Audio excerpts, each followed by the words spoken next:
Welcome to Beyond the Bullring. I'm Bob Goff. He's Steve Iyengar.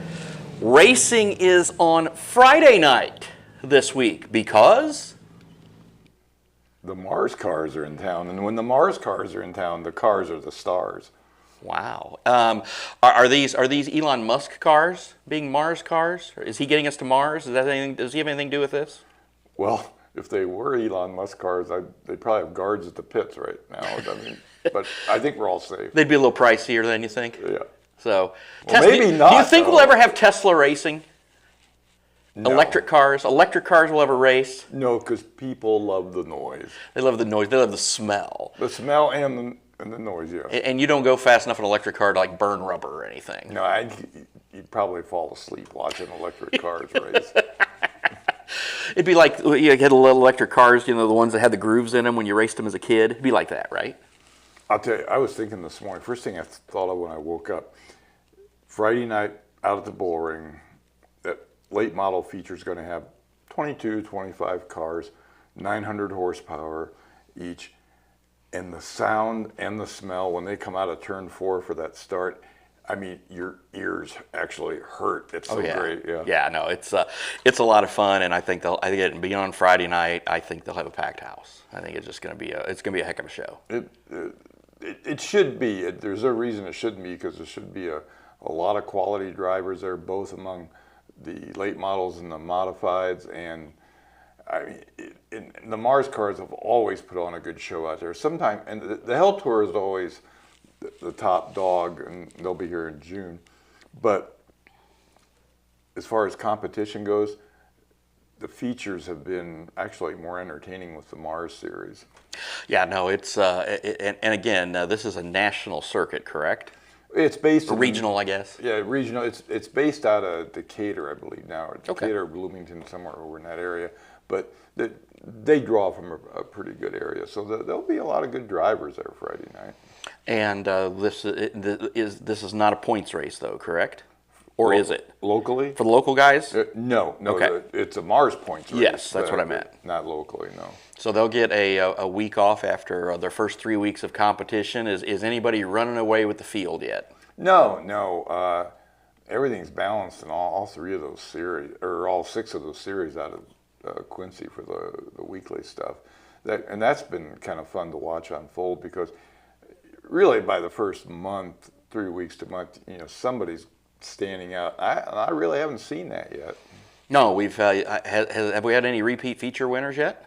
Jacob Rexing, but the stocks are a little down right now, and they started out that way last year. And I don't know if those guys are just late starters or what, but they'll be up to 15 cars a week here before long. And he's just so far ahead of most of that field that it's been easy pickings for him so far. And I think that going back to the Mars cars for a minute, do any of any of our local guys competing with those guys? You never know really until that night, because our local guys run the crate late models, which are about half the horsepower of these guys. And if they have a old car in the garage, or they've borrowed somebody's or something, I wouldn't be surprised to see Mark Bergdorf there. But Mark's still in the healing process of coming back in.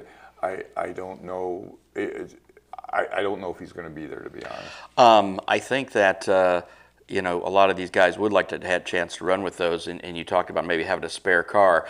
Is it worth it for a guy if he's got an extra engine laying around, to swap it out, or it's like, boy, that's a lot of work to get done in a week? I mean, they do it all the time. I'd have to go with B on that, because to even crack local to crack the top 10 Friday night will be a major accomplishment. And let's be honest, the payoffs drop off pretty quick. So yeah, they just best concentrate on what they do best on when they get back here a week from Sunday then. Yeah. I'm sure 99% of them will be out there watching Friday night, but as far as competing, I don't think so. So with the Mars Tour coming in, and with it being on a Friday instead of a Sunday, I assume you're expecting a packed house. Well, there's no reason it shouldn't be. It's kind of one of those flip of the coin things. You just never know the fickle nature on a Friday night, especially for a family and that. But And the tickets are a little pricey, but I mean, the competition's about 5 grades higher than you're Sure. accustomed to. I would think a safe bet would be a solid at least 3,000 out there at least. That's pretty good. Yeah, it really You is. can't complain about that. I mean, that's solid. Any track in the country would take that right now. Oh yeah, and I guess the renaissance of Quincy Raceways is something that I kind of did a little internet looking this week. It's really starting. You had talked about this last week. We're really starting to kind of get the chatter around the Midwest, like, hey, Quincy's a fun place to race again.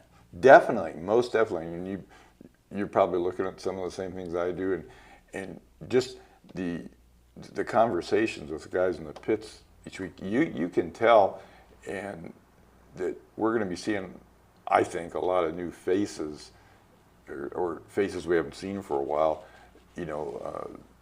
come back as the season unfolds in all classes out there. Because, like you said, word is spreading, and there's nothing but good vibes right now about the track, even with the new concrete walls. The Broadway Bullring has become the concrete canyon now. But I mean, the track has raced well, it's held up well, much better than I thought it would early in the season, because a new track, it takes a while to get settled in. To settle in, and they've had minimal problems with that so far. Who's had the best wall kiss so far through 3 weeks? Unfortunately, probably Jamie Wilson. The week after he won the feature, it was early in that late model, the ensuing week. It was early in the race. I forget what happened, but he kind of got knocked into it, but that car was seriously torn up. And Vance Wilson had a horrible crash too. Nobody was hurt. I mean, they both walked away unharmed, and both those cars were just destroyed. Vance's didn't hit a wall, but 2 cars took him out, and it was nasty on the backstretch. Well, yeah, it's again, if you haven't been out there, it used to be, if you had if you got into something up on the high groove, you'd go over the berm, and then you'd kind of settle into the low area, and then you kind of slide in the fence, but now you get up on that top of that berm, and it's concrete blocks all the way around. It isn't, and several drivers have told me that they're scared yet. They're a little timid. We'll get up there and race closer to the wall, but right now, we're taking it easy. Yeah, and I think it all just matters. It all boils down to strategy, and it's like, okay, if I've got to go up there, if I've got a shot, if the guy's giving me the high side going into 3, and I can get a slingshot around him to get him in 4 and get him at the line, maybe do that in the maybe the next to last lap or whatever, take a shot there. But yeah, aside from that, I think it's going to be kind of okay. Let's just pick and choose a little lower down the track. So the one driver who it's no holds barred so far in 2 classes is Austin Becerra. He's raced his late model and his modified there, and Becerra has no fear of anything, let alone that little concrete wall. And he's put on the best show 2 straight weeks. Even though he didn't win last week, he finished runner-up to the destroyer, Rick Canoyer. But it was fun watching him work his way through the field and challenge, and he just goes all over that track. track burger count last Sunday? 2 or 3, but I had about a half dozen different things. Oh, really? Yeah. So what else did you sample besides the track burgers? I'm working on the conies now. Okay. Excellent. Okay. I have no complaints against anything so far. The fries have an unusual flavor this year, and I don't know what it is. I've never had a French fry taste quite like that, and I don't know what they're doing out there, but it's working. I forget. Are you a ketchup on a fry guy? No, I eat fries and hot dogs like God intended them, naked. And burgers as well? Once in a while, a thin slice of cheese. Okay. And I know you do not partake, but what has the verdict been on the temperature of the beer, and have they been selling plenty of it? Yeah, I don't, to be honest, I forgot to check last Sunday, because each of the first 2 weeks they ran out of like cheeseburgers one week, and I think it was conies the second week.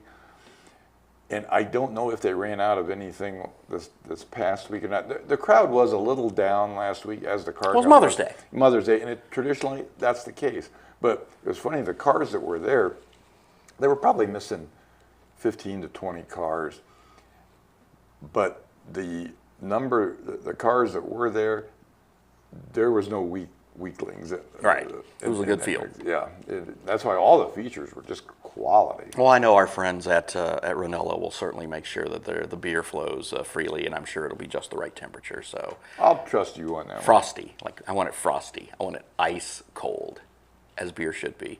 I'm not some I mean, I got a little bit of German in me, but not much. But those Germans will drink that warm beer. I want it ice cold. It'd be like drinking a warm Coke or Right, something. warm in a frosty mug.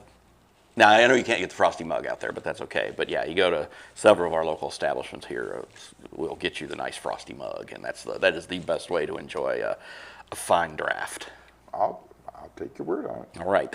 Well, have fun with the Mars series this week, and then we'll kind of maybe try to get a driver in here next week. The guys at the racetrack have been really busy getting ready for the Mars race, so we'd like to get back to where we get out there and chat with the guys a little bit. So I think we'll try to get that done next week. We should mention one thing, but we didn't Yes. touch on the modifieds too Oh, yes, much, please. But Michael Long's expected to be there. Great. Arguably if not the best modified driver from this area, at least he's on the medal stand. You're talking current, or are you talking historic? Well, I'm talking historic in the overall Oh, sense. okay. Because I know you're going to talk Michael and Hank, Yes. Delonte, and Dave Wheatholder, and Sure. a handful of others too. Ronnie But- Goff. Ronnie Goff.